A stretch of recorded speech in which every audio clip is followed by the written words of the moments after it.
ሰላም ጤና ይስጥልን የተወደዳችሁ አድማጭ ተመልካቾቻችን የከበረው ሰላምታችን በእያላችሁበት ይድረሳችሁ። ከቤንሸኮ ቴሌቪዥን የሰዓቱን ዜና ይዘን ቀርበናል። በቅድሚያም ዋና ዋናዎቹን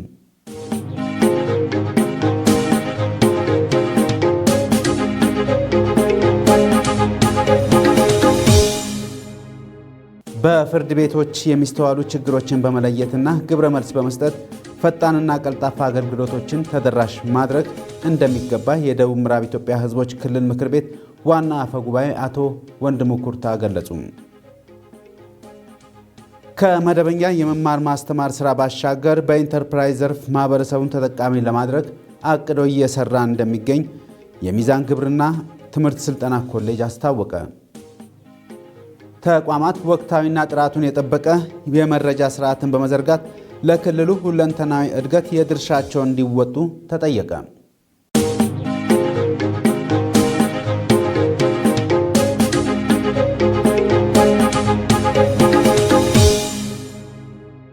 አድማጭ ተመልካቾቻችን ወደ ዝርዝሩ እናልፋለን። ከዜናዎቹ ጋር ሰለሞን ፈጠነ ነኝ። በፍርድ ቤቶች የሚስተዋሉ ችግሮችን በመለየትና ግብረ መልስ በመስጠት ፈጣንና ቀልጣፋ አገልግሎቶችን ተደራሽ ማድረግ እንደሚገባ የደቡብ ምዕራብ ኢትዮጵያ ሕዝቦች ክልል ምክር ቤት ዋና አፈ ጉባኤ አቶ ወንድሙ ኩርታ ገለጹ። የክልሉ መንግስት ጠቅላይ ፍርድ ቤት መልካም ስራዎችን ለማስቀጠልና ጉድለቶችን ለማረም ከተገልጋይ ከህዝብና ከባለድርሻ አካላት ጋር የምክክር መድረክ አካሂዷል። ዝርዝሩ እንደሚከተለው ይቀርባል። የደቡብ ምዕራብ ኢትዮጵያ ሕዝቦች ክልል መንግስት ጠቅላይ ፍርድ ቤት መልካም ስራዎችን ለማስቀጠልና ጉድለቶችን ለማረም ከተገልጋይ ከህዝብ ከባለድርሻ አካላት ጋር የምክክር መድረክ አካሂዷል። በምክክር መድረኩ የክልሉ መንግስት ምክር ቤት ዋና አፈ ጉባኤ አቶ ወንድሙ ኩርታ፣ የክልሉ ፍትህ ቢሮ ኃላፊ ቤተልሔም ዳንኤልን ጨምሮ ከክልሉ ከሁሉም ዞኖች የተውጣጡ ባለሙያዎች፣ ተገልጋዮች፣ የተለያዩ የህብረተሰብ ክፍሎችና ባለድርሻ አካላት ተገኝተዋል። በመድረኩ የክልሉ ጠቅላይ ፍርድ ቤት የግማሽ ዓመት አፈጻጸም ሪፖርት ቀርቦ ሪፖርቱን መነሻ በማድረግ ውይይት ተካሂዷል። የመድረኩ ተሳታፊዎች ፍትህን በቅርበት ለተገልጋዩ ህብረተሰብ ለመስጠት በክልሉ በሁሉም አካባቢዎች በምድብ ችሎት መስፋፋት፣ በዳኞች ደሞዝና ጥቅማጥቅም፣ በማህበራዊና ባህላዊ ፍርድ ቤቶች የዳኝነት አገልግሎቶች ዙሪያ ሊቀረፉ ስለሚገባቸው ጉዳዮች አንስተዋል። በውይይቱ የተነሱ አስተያየቶችን አስመልክቶ የጠቅላይ ፍርድ ቤቱ ፕሬዝዳንት አቶ ቆጭቶ ገብረ ማርያም በክልሉ በህግ አሰራር በአደረጃጀት ስርዓት ላይ ማሻሻያዎችን በማድረግ በፍርድ ቤቶች የሚታዩ የመልካም አስተዳደር ችግሮችና ብልሹ አሰራሮችን ለመቅረፍ ትኩረት ተሰጥቶ እየተሰራ እንደሚገኝ ገልጸዋል። ለፍትህ ስርዓቱ መሻሻል አቃቢያነ ህጎች፣ ጠበቆች፣ ፖሊሶች እንዲሁም ህብረተሰቡ በጋራ ተቀናጅቶ መስራት እንደሚገባም ተናግሯል። በማህበራዊና ባህላዊ ፍርድ ቤቶች የሚስተዋሉ ክፍተቶች በህብረተሰቡ ላይ ያደረሱ ካለው ጫና አኳያ ጥንቃቄ ሊደረግ እንደሚገባም ገልጸዋል። የዳኞች ደሞዝና ጥቅማጥቅሞችን ለማስከበር ከክልል እስከ ፌዴራል ካሉ ባለድርሻ አካላት ጋር እየተሰራ እንደሚገኝ ገልጸዋል። አቶ ቆጭቶም የክልሉ ምክር ቤት ዋና አፈ ጉባኤ አቶ ወንድሙ ኩርታ በበኩላቸው በፍርድ ቤቶች የሚስተዋሉ ችግሮችን በመለየትና ግብረ መልስ በመስጠት ፈጣንና ቀልጣፋ አገልግሎቶችን ተደራሽ ማድረግ ይገባል ብለዋል። ዜጎች ቀልጣፋ የዳኝነት አገልግሎት እንዲያገኙ ችሎቶች በተጠናከረ ሁኔታ ወደ ስራ ሊገቡ እንደሚገባም ገልጸው ተገልጋዩ ላይ ሊደርሱ የሚችሉ እንግልቶችን ለማስቀረት የክስ ቀጠሮ ግልጽ ሊደረግ እንደሚገባም አሳስበዋል። ከመደበኛ የመማር ማስተማር ስራ ባሻገር በኢንተርፕራይዝ ዘርፍ ማህበረሰቡን ተጠቃሚ ለማድረግ አቅዶ እየሰራ መሆኑን የሚዛን ግብርና ትምህርት ስልጠና ኮሌጅ አስታወቀ። ኮሌጁ በተለያዩ የእንስሳት ተዋጽኦና የሰብል ልማት ዘርፎች እሴት በመጨመር ማህበረሰቡን ተጠቃሚ የሚያደርጉ ተግባራትን እያከናወነ መሆኑ ተገልጿል። ዘገባውን ተዘራ ጥላውን አዘጋጅቶታል። ጦያሪማም ያቀርበዋል። የሚዛን ግብርና ቴክኒክና ሙያ ትምህርት ስልጠና ኮሌጅ ዲን አቶ ካሳውና ያኪ እንደገለጹት ኮሌጁ ባለፉት 4 ዓመታት በመማር ማስተማርና በማህበረሰብ አገልግሎት ዘርፉ በርካታ ተግባራትን አከናውኗል ብለዋል። የሚዛን ግብርና ኮሌጅ 1994 የተመሰረተ ኮሌጅ ነው። በፌዴራል ደረጃ 5 የፌዴራል የግብርና ኮሌጆች ከሚባሉት ውስጥ አንዱ ነው። የመጀመሪያዎቹ ተልእኮች አንዱ የመማር ማስተማር ነው። በመካከለኛ ደረጃ የሰለጠኑ የዲኤ ባለሙያዎችን በማሰልጠን የግብርናውን ክፍለ ኢኮኖሚን ለማገዝ የሚችሉ ባለሙያዎችን በማሰልጠን ማስመረቅ፣ ከማስመረቅም ባለፈ ወደ አርሶ አደሩ ገብቶ አርሶ አደሩንና በዘርፉ የተሰማሩትን እንዲያግዙ ለማድረግ ከቅርብ ዓመታትም ተጠሪነቱን ወደ ስራ ክህሎት ሚኒስቴር ከተሸጋገረ በኋላ የኢንተርፕራይዝ ዘርፉን በመጨመር በከተማና በገጠር ማህበረሰቡን ተጠቃሚ የሚያደርጉ ሰፋፊ ስራዎች እየሰራ መሆኑንም ጠቁመዋል። ከሪፎርሙ በኋላ ራስ ገዝ የመሆን ተልዕኮ ነው። በበጀት በኢኮኖሚ ውስጥ ትልቅ ሚና ለመጫወት እንዲያስችል እና ስልጠናውን የተቀላጠፈ ስልጠና ለመስጠት ተወዳዳሪ እንዲሆን በገቢ ራሱን መቻል አለበት የሚለው በሪፎርሙ የተሰጠ ሶስተኛ ተልዕኮ ነው። ሪፎርሙ አንዱ ያመጣው ምንድነው? ገቢያችን ለማሳደግ የተቋማዊ ኢንተርፕራይዝ የማደራጀት ስራ፣ የዶሮ እርባታ ላይ በተለይ ደግሞ የእንቁላል ምርትን ከፍ ለማድረግ ውጤታማ የሆኑ ስራዎችን የሰራ ነው። የወተት ምርት ለማሳደግ ራሱን ችሎ ኢንተርፕራይዝ አለ። የሰብል ምርት ለማሳደግ የማር ምርት ከፍ ለማድረግ እና ከማር ምርት በቂ ገቢ ለማግኘትና የማር ምርት አቅርቦ ደግሞ ገበያውን የማረጋጋት ስራ ለመስራት እነዚህ አራቱ ዘርፎች ላይ ጀምረናል። እነዚህ ራሳቸውን የቻሉ የበጀት ላይ ራሳቸውን የቻሉ ባለሙያ ራሳቸውን የቻሉ በዛ የሰለጠነ ስራ የሚሰሩ ሰዎች ተመድበው የሚሰሩ ናቸው። ኮሌጁ በአጭርና በመካከለኛ በረጅም ጊዜ እቅዱ በስጋ በእንቁላልና በወተት በማርና በሰብል ልማት ስራዎች የህብረተሰቡን የገበያ ፍላጎት መሰረት ያደረጉና እሴት የተጨመረባቸው ምርቶች ለማቅረብ እየሰራ መሆኑንም ገልጸዋል። እንቁላል በማምረት ብቻ ይህን አካባቢ የእንቁላል የገበያ ችግር እንፈታለን ብለን አናምንም። የረዥም ጊዜ እቅዳችን አሁን አንድም ግንባታ የጀመርነው ስራ የዶሮ ጫጭቶችን የማስፈልፈል በአንድ ወር ውስጥ ከ40 እስከ 60 ሺህ የሚሆን ጫጩት ማስፈልፈል የሚችል ማሽነሪዎችን የማስገባት ከዛ አለፍ ሲል ደግሞ የስጋ ዶሮ ማቅረብ ይሄን ታሳቢ ያደረገ ሱቅ የገነባን ነው። ኮሰኮለ ወደፊት ሰፋ ባለ መንገድ የዶሮ ምርት ላይ የስጋውንም የእንቁላሉንም ጫጩትንም የማቅረብ ሙሉውን ነገር አቅርቦ ተወዳዳሪ የሆነው አካባቢውን የማላመድ በዚህ ደረጃ ያደገ አይነት የሚቀጥል ቢዝነስም ነው። ለአካባቢውም ሊያግዝ የሚችል በግብርና ኮሌጁ ኢንተርፕራይዝ ዘርፍ ስራ አስኪያጅ መምህር ዋልልኛ ለምነህ እንደገለጹት ዘርፉን በተግባር የተደገፈ የመማር ማስተማር ስራን ከማሳደግ ባሻገር የተቋሙን የውስጥ ገቢ ለመጨመር ተወዳዳሪና ተመራጭ ኮሌጅ እንዲሆን ያግዘዋል ብለዋል። ኮሌጁ መጀመሪያውና ትልቁ ነገር የስልጠና ማዕከልን ማገዝ ነው። የስልጠና ማዕከል ማገዝ ሲባል ወይም ስልጠናው ከአሉ ስልጠና ተቋማት ውስጥ ተመራጭና ተፈላጊ እንዲሆን በተግባርም በቲዮሪም እንዲሆን ነው የሚያደርገው ማለት ነው። ያን ለማድረግ ደግሞ ምንድነው አቅም ማጎልበት አለብን። ስልጠናንና የገቢን ማሻሻል፣ ገቢን ምንጭ ከመንግስት በጀት ነፃ መሆን ነው። የኮሌጁን የውስጥ አቅም በማጠናከርና ራስ አገዝ ተቋም በመገንባት ህብረተሰቡን በሰፊው ለማገልገል ትኩረት አድርጎ እየሰራ መሆኑንም ስራ አስኪያጁ ተናግረዋል። መንግስትን የማይጠብቅ የመንግስትን በጀት የማይጠብቅ ተቋም ነው የሚሆነው ማለት አልቲሜት ጎል ያ ነው። በምንም በስልጠናውም በለው በማህበረሰብ አቀፍ አገልግሎት በሁሉም የመንግስትን በጀት የማይጠብቅ ተቋም እንዲሆን ነው ዋና ዓላማው ማለት ነው። ተቋማት ወቅታዊና ጥራቱን የጠበቀ የመረጃ ስርዓትን በመዘርጋት ለክልሉ ሁለንተናዊ እድገት የድርሻቸውን እንዲወጡ ተጠየቀ። ክልላዊ የ2017 በጀት ዓመት የሶሺዮ ኢኮኖሚ መረጃ የማጥራትና የካፒታል ፕሮጀክት ዝግጅት ድጋፍና ክትትል ላይ የባለድርሻ አካላት ውይይት በሚዛን አማን ከተማ ተካሂዷል። ታጠቅ አበበ ዝርዝሩን አዘጋጅቶታል። በመድረኩ ተሳታፊ ከሆኑት መካከል አቶ ንጉሴ ወልደ ጊዮርጊስና አቶ ቀበሌ መንገሻ መረጃ ተአማኒነት ያለው ሲሆን ለማህበራዊ ፖለቲካዊና ኢኮኖሚያዊ ውሳኔዎችን ለመወሰን መሰረት መሆኑን ተናግረዋል።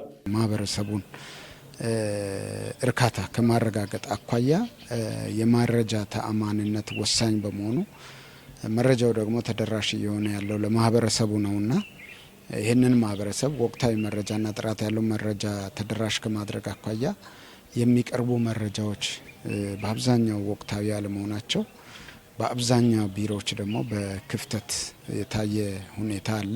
ማህበራዊ፣ ኢኮኖሚ፣ ፖለቲካዊ ውሳኔዎችን እንደ መንግስትም ለመወሰን መረጃ መሰረት መሆን አለበትና ከመረጃ አያያዝ አንጻር በአንዳንድ ተቋማቶች የታዩ ጉድለቶች አሉ። እነዚህ ጉድለቶች ፈጥኖ መታረም እንዳለባቸው በተገቢ መንገድ ያየንበት ሁኔታ ያለው። ሌላኛው አስተያየት የሰጡን አቶ በየነ ወርቁና አቶ አባይነ ጮባ ከክልል ጀምሮ እስከ ታችኛው መዋቅር የመረጃ አያያዝና አላላክ ችግሮች ያሉበት መሆኑንና መድረኩ በቀጣይ ችግሮችን ለመቅረፍ አቅም እንደሚሆን ገልጸዋል። የመረጃ ተአማኒነት፣ ወቅታዊነት በቃ ውጤታማ የሆነ መረጃ ግልጽነት ላይ ያለው ነገር ትኩረት ተሰጥቶ መሰረት እንዳለበት እዚህ ላይ ጊዜ ተወስዶ የተመካከርንበት ነው ያለነው። መረጃ ለአንድ ሀገር ወሳኝ ነው። ለውሳኔ ሰጪ ለፖሊሲ አውጪዎች መነሻ ነገር ስለሆነ እዛ ላይ የነበረው ከክልል ጀምሮ እስከ ታችኛው ድረስ የነበረው ክፍተት ቀላል አይደለም። በቢሮው ምክትል ቢሮ ኃላፊ የሆኑት አቶ ሳምሶን አድማሱ የተዘጋጀው መድረክ ከመረጃ አያያዝ ጋር ተያይዞ ያለውን ክፍተት ለመቅረፍ ያግዛል ብለዋል። እንግዲህ መረጃ ለአንድ ሀገር ሕይወት ነው። መረጃ ላይ መሰረት አድርገን ነው ውሳኔ ለሚሰጠው አካልም ተገቢና ትክክለኛ ታማኝነት ያለው መረጃ ማቅረብ ያለብን። መረጃዎች ወሳኝ እንደመሆናቸው መጠን ከዚህ ቀደም የነበሩ ችግሮችን አርመን ቀጣይ ኮሚትመንትም ጭምር ተወስዷል። በዚህ መድረክ ላይ ሁሉም የቢሮ አመራር ዞኖቹም ኮሚትመንት ወስደዋል። ይህን ኮሚትመንት ግን በተግባር መለወጥ አለባቸው ወደሚለው ተግባብተን ቀጣይ ሁሉም ዞኖችም ቢሮዎችም ጉድለት ባለባቸው ፓራሜትሮች ላይ መነሻ ባደረገ መልኩ መረጃዎችን ለክልሉ ፕላንና ልማት ቢሮ እየሰጡ እኛም እያጠራን እየገመገምን እያረም የክልላችን መረጃ በአንድ ቋት በክልል ፕላንና ልማት ቢሮ በኩል ተጠቃሎ ለሚመለከተው ባለድርሻ አካል የምናስተላልፍበት መንገድ እንዳለ እኛም የተግባባንበት ሁኔታ እንዳለ ለማንሳት ነው። የቢሮ ኃላፊ ወይዘሮ ወሰነች ቶማስ በበኩላቸውም ተቋማት መረጃዎችን የማጥራትና ትክክለኛነቱን በማረጋገጥ ለሚመለከተው አካል በወቅቱ ተደራሽ ማድረግ ይጠበቅባቸዋል ሲሉ አስገንዝበዋል። የከተሞችን እድገት ለማፍጠን በሚደረገው ርብርብ አብዛኛው ወደ ከተማ የገጠር ከተማዎች ወይ የገጠር ቀበሌዎች ወደ ከተማነት የመጠቃለልና ከተማነትን ለማስፋፋት የሚሰሩ ስራዎች የጋራ ፖሊሲ ዳይሬክሽን ነው። ይሄን ተከትሎ በሚሰሩ ስራዎች ላይ ግን መረጃዎች ጠርቶ ትክክለኛው የህዝብ ቁጥር ለሚመለከተው ተደራሽ ከተደረገ ይሄ ከሲኤስኤ ቆጠራና ከህዝብ ብዛት ጋራ ልዩነት አይኖርም። ትክክል ነው። የረጅ ድርጅቶች የሲኤስኤን ነው የሚቀበሉ፣ እኛም የሲኤስኤን ነው የምንከተለው። ልዩነት የለውም። ነገር ግን እቺ መረጃ ስለማጠራ እቺ እስከ ፌደራል ሲኤስኤ ስለማትሄድ እዚህ ላይ ልዩነት የሚፈጥር መኖሩን ተረድታችሁ የሚመለከታችሁ ተቋማት ከሚመለከተው ታችኛ መዋቅር ጋራ ግልጽ የሆነ ስራ ተሰርቶ ቢሰጥ እንደ አጠቃላይ የክልላችን መረጃ ይሆናል ማለት ነው። ብቃት ያላቸውና ተወዳዳሪ የጤና ባለሙያዎችን ለማፍራት ትኩረት አድርጎ እየሰራ መሆኑን የአማን ጤና ሳይንስ ኮሌጅ አስታወቀ። የኮሌጁ ተማሪዎች በክፍል ውስጥ ከሚሰጣቸው የንድፈ ሐሳብ ትምህርት ባለፈ በተግባር የተደገፈ በቂ ስልጠና እንዲያገኙ እየተደረገላቸው መሆኑን ተናግረዋል። ለዝርዝሩ ጦያሪማም። የሚዛን አማን ጤና ሳይንስ ኮሌጅ በክልሉ ብቸኛ የጤና ሳይንስ ኮሌጅ ሲሆን ከ1999 ዓ.ም ጀምሮ በመካከለኛ ደረጃ የሰለጠኑ የጤና ባለሙያዎችን በማፍራት ላይ የሚገኝ ተቋም ነው። የኮሌጁ ዲን አቶ ጸጋይ አትርሴ እንደተናገሩት ኮሌጁ ባለፉት 18 ዓመታት ብቁና ተወዳዳሪ የሆኑ የጤና ባለሙያዎችን ለመፍጠር ትኩረት ሰጥቶ እየሰራ መቆየቱን ተናግረዋል። ኮሌጃችን ሚዛን አማን ጤና ሳይንስ ኮሌጅ ከተቋቋመ እንግዲህ ከ1999 ጀምሮ በርካታ የጤና ባለሙያዎችን በማፍራት ለክልሉ አጠቃላይ ያሉ የጤና ዘርፎች ላይ የራሱን አስተዋጽኦ ያበረከተ ይገኛል። የሰው ኃይሉ ላይ በተለይ በመካከለኛ የጤና ባለሙያዎች ዘርፍ ቀደም ሲል በደቡብ ክልልም በነበረበት ሰዓት ከተለያዩ የደቡብ ክልል ዞኖች የሚወጣጡ ባለሙያዎች መጥተው የሚሰለጥኑበት ነበር፣ 4 በነበርንበት ሰዓት ማለት ነው። አሁን ደግሞ በደቡብ ምዕራብ ኢትዮጵያ ሕዝቦች ክልል መንግስት በዲፕሎማው መርሃ ግብር በተለይ በክልሉ ፍላጎት መሰረት በርካታ የጤና ባለሙያዎችን በማፍራት ለክልሉ ጤና ተቋማት እያበረከተ የሚገኝ ተቋም ነው። ኮሌጁ አሁን ላይ በ7 የትምህርት መስኮች 2414 ተማሪዎች ተቀብሎ መደበኛ የመማር ማስተማር ስራውንም እያከናወነ መሆኑንም ተናግረዋል። እስካሁን ከ10 ሺዎች በላይ ያሉ የጤና ባለሙያዎችን እንደ አጠቃላይ ያፈራ ተቋም ነው። በዚህ ዓመት አሁን ላይ እንደ አጠቃላይ ወደ 2414 ተማሪዎች ይገኛሉ በዚህ ተቋም ውስጥ። ይህም እንግዲህ የተማሪ ቁጥሩ ከፍ ያለ ነው። በ7 የትምህርት ክፍሎች በዲፕሎማ መርሃ ግብር ኮሌጃችን አሁን ላይ በመካከለኛ የጤና ባለሙያ ደረጃ ወይም በደረጃ 4 እያሰለጠነ ይገኛል። ከዚህ ባለፈ ተቋማችን ደግሞ እውቅና ባገኘባቸው 4 የሙያ ዘርፎች በ4 የዲግሪ ፕሮግራም ተደራሽ ሆኖ ይገኛል ወይም በዲግሪ ፕሮግራም ተማሪዎችን በማሰልጠን ላይ ይገኛል ማለት ነው። በተለይ በኮሌጁ ብቃትና ስነ ምግባር ያላቸው የጤና ባለሙያዎችን ከማፍራት አኳያ ትኩረት ተሰጥቶ እየተሰራም ይገኛል ነው ያሉት። ኮሌጁ በክልሉ በሚገኙ ከ10 በላይ የጤና ተቋማት የጋራ መግባቢያ ሰነድ በመፈራረም ተማሪዎች ከንድፈ ሐሳብ ባለፈ በቂ የተግባር ልምምድ እንዲያደርጉ እያደረገ መሆኑንም አንስተዋል። አሁን ላይ ካለው የመንግስት ስትራቴጂ ኳሊቲ ላይ ያተኮረ ነው። እነዚህን ኳሊቲ ለማምጣት በነገራችን ላይ አንድ ዳይሬክሽን ብቻ አይደለም፣ ማስተማር ብቻ ኳሊቲን ማምጣት የሚችል አይደለም። ስለዚህ ተቋማችን ከባህሪው አንጻር የፕራክቲስን መሰረት ያደረገ ስልጠና ነው የሚሰጠው። እዚህ ቲዮሪ በክፍል ደረጃ ንድፈ ሀሳብ ትምህርት የሚወስዱ ልጆች ልክ ቲዮሪውን ከወሰዱ በኋላ እዚሁ በግቢ ውስጥ የዲሞንስትሬሽን ተቋማቶች አሉ ወይም ሲሙሌሽን ሴንተሮች አሉን። ስለዚህ እነዚህ ስኪል ላብ ላይ በመሄድ ስኪል ላብን በደንብ ኤክሰርሳይዝ እንዲያደርጉ ኢቭን ወዩ ካሪኩለማችን እንደ ሌሎች ካሪኩለም አይደለም። የሞልስ ካሪኩለም ተከትሎ የሚሄድ እስከሆነ ድረስ 80%ን ኦቨርኦል ያለው ነገር የሚጨርሱት በዲሞንስትሬሽን ውስጥ ነው። የኮሌጁ ተማሪዎች በሰጡት አስተያየትም በኮሌጁ ያለው የመማር ማስተማር ስራ በጥሩ ሁኔታ የተሰጣቸው መሆኑን ተናግረዋል። ትምህርት አሰጣጡ በሚዛን አማን ጤና ሳይንስ ኮሌጅ በሚገባ ያስተምሩናል። አስተማሪ በሚገባ ለኛ የሚያስፈልገውን የቀለም ትምህርት ይሰጡናል። በቲዮሪ በኩል በደንብ የማበረታቻ አንዳንድ ተማሪዎች እነዚህ በትምህርታቸው ደከም ያሉ ተማሪዎች ሲኖሩ ለነሱ የተመቻቸ የቲዩቶሪያል ጊዜ በማመቻቸት ትምህርት ይሰጣሉ። የዲሞንስትሬሽን የሰርቶ ማሳያ ዲሞ አለ። እዛ ገብተን እዛ ደግሞ አሲስታንት አሉ። እዛ ያሉት አሲስታንቶች በቲዮሪ የተማርነውን ትምህርት በተግባር ስለሆነ እዛ በሚገባ ያልገባንን በቲዮሪ እንኳን ያልገባነው ትምህርት ቢኖር እዛ በተግባር እያየን በተግባር ልምድ ላይ የሚያስፈልገውን እውቀት እዛ ከዛው እናገኛለን ማለት ነው። እንደ ኮሌጃችን ትምህርት ቤቱ በቃ የሚያስፈልገውን ሁሉ እያደረጉን እየተማርን እስካሁን በቃ ለየብቻ የዲሞ ክላስ ተብሎ ተደርጎ እሱም አለ ገብተን እንለማመዳለን። ትምህርት በጣም ጥሩ ነው። ዘንድሮ ዓመት ነው የሚመረቀው። ወደዚህ ግቢ የገባሁት በ2016 ዓመተ ምህረት ነው። እስካሁን ባለን ቆይታ ክላስ ላይ ማገኘውም የቲዎሪም ሆነ ስኪል ላብ ላይ የምናገኘው ፕራክቲካል ሁኔታ በጣም ጥሩ ነው። ባለፉት 50 ዓመታት የታየው የሴቶች ተጋድሎና ጽናት ለዛሬ ሴቶች ተሳትፎና ብርሃን የነጻነትና የእኩልነት ተምሳሌት መሆኑን በዓለም አቀፍ የሴቶች ቀን ዞናዊ በዓል ላይ የተገኙ ሴቶች ገለጹ። ዓለም አቀፍ የሴቶች ቀን 50 ዓመት የሴቶች ድምፅ ለእኩልነትና ለበለጸገች ኢትዮጵያ በሚል መሪ ሐሳብ በፓናል ውይይትና የልማት ስራዎችን በመጎብኘት ተከብሯል። ዘገባው የተዘራ ጥላውን ነው። የቤንች ሸኮ ዞን ሴቶች ህጻናትና ማህበራዊ ጉዳይ መምሪያ ኃላፊ ወይዘሮ አልማዝ ወልደማርያም የፓናል ውይይቱን በንግግር ሲከፍቱ እንደተናገሩት ባለፉት 50 ዓመታት ሴቶች በየደረጃው የነበሩ ፈተናዎችን ተቋቁመው በሀገረ መንግስት ግንባታ ሂደት የራሳቸውን አሻራ አሳርፈዋል ብለዋል። እንደ ሀገር በመጣነው ጉዞ ሴቶች ከዚህም በፊት እንደማይችሉ ሴቶች ከዚህም በፊት ኃላፊነት ከተሰጣቸው እንዳይወጡ ሲታሰብ የነበረውን ይሄን መሪ ቃል በማክበር ሴቶችን ደግሞ ኃላፊነት ላይ ስናመጣ ሙሉ ኃላፊነት ወስዶ በመተግበር የታዩ ለውጦች እንደ ሀገር በጣም የሚገርም ለውጥ ነው ያለው።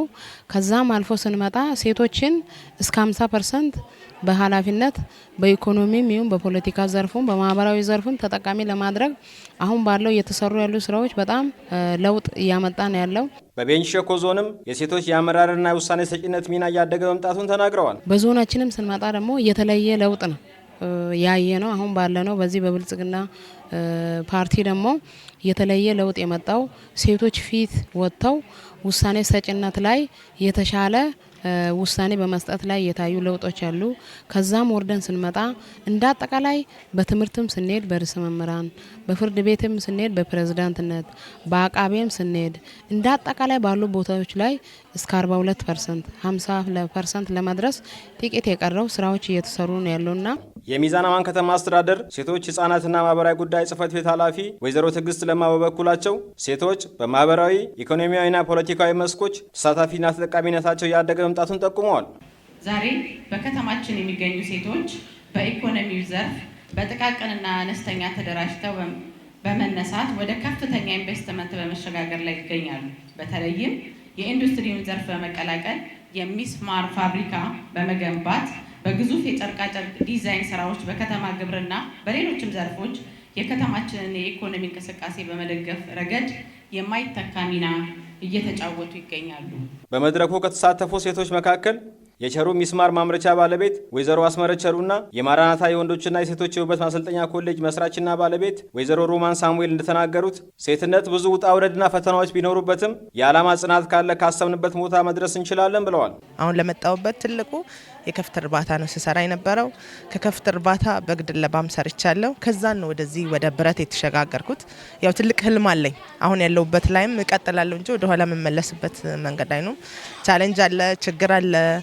አትችልም፣ አትሰራም፣ አትቀጥልም፣ እንዴት ታደርጋለች የሚሉ ነገር ያለ ሁሉ እግዚአብሔር ረድቶኝ ችዬ ሰርቼ አምርቼ አሳይቻለሁ። እኔ ለዓላማዬ በመቆም ማለት ነው ጸንቼ ለዓላማዬ በቃ መስራት እችላለሁኝ። ቤተሰቤን ማስተዳደር እችላለሁ፣ ሰርቼ ልጆቼን ማሳደግ እችላለሁ በሚል ተነሳሽነት ነው እንግዲህ ጠንክሬ በመቆም ችግሮች ጠፍተው አይደለም፣ በጣም ብዙ ችግሮችን አልፌያለሁ።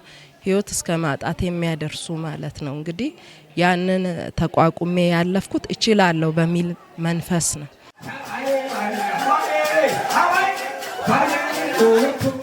በቤንች ሸኮ ዞን በደቡብ ቤንች ወረዳ የማህበረሰብ አቀፍ ጤና መድን አገልግሎት በተለይ የመድኃኒት አቅርቦት ችግር ባለመቀረፉ ለእንግልትና ላልተፈለገ ወጪ እየተዳረግን ነው ሲሉ አንዳንድ የደብረ ወርቅ ጤና ጣቢያ ተገልጋይ የህብረተሰብ ክፍሎች ገለጹ።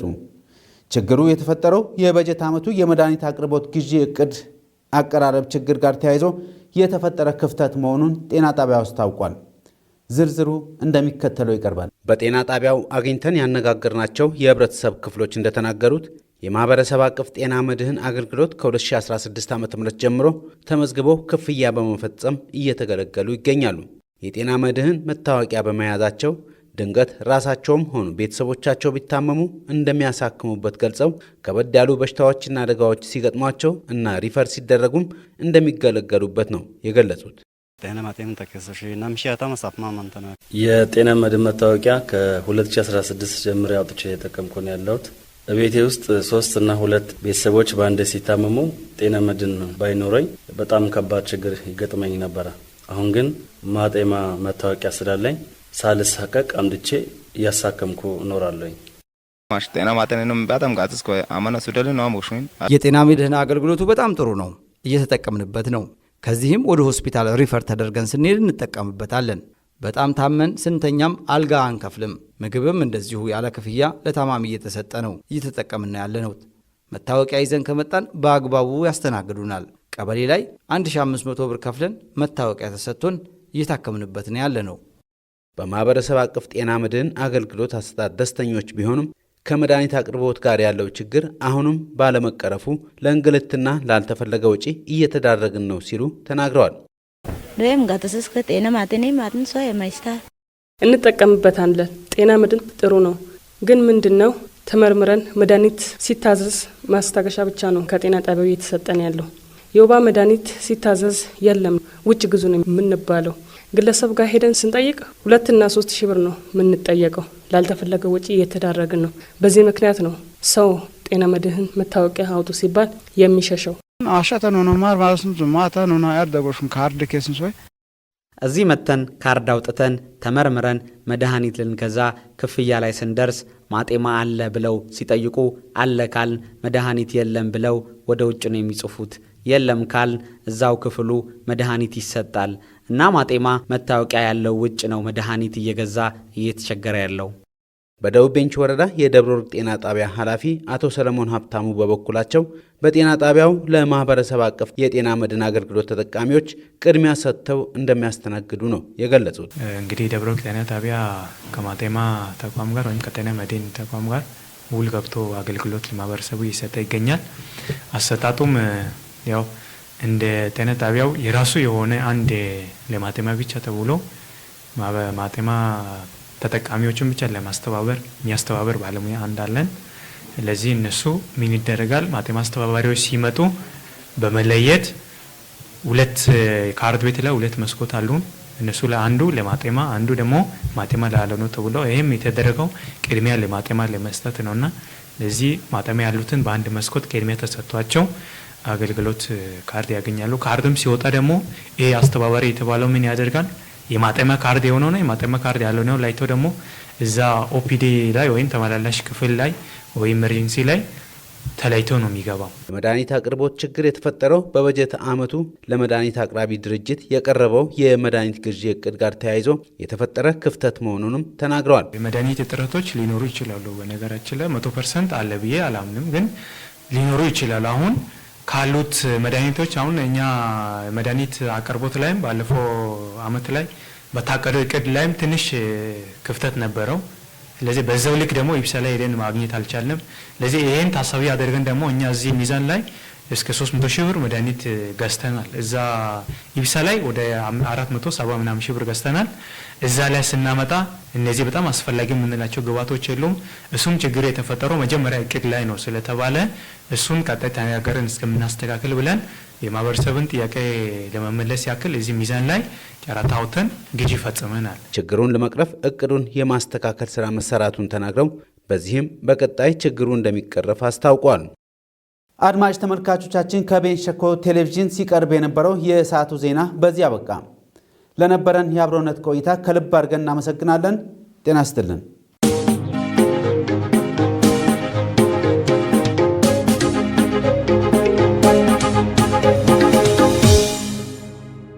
ውድ ተመልካቾቻችን በዛሬው የቤንች ሸኮ ቴሌቪዥን ፕሮግራሞቻችን የተከታተላችሁትን ይመስል ነበር። ፕሮግራሙን በመምራት ታጠቅ አበበ ከካሜራ ባለሙያው ግርማ ከበደ ጋር እንዲሁም ከመላ ስቱዲዮ ባለሙያ ጋር በጋራ በመሆን ነበር። ሰላም።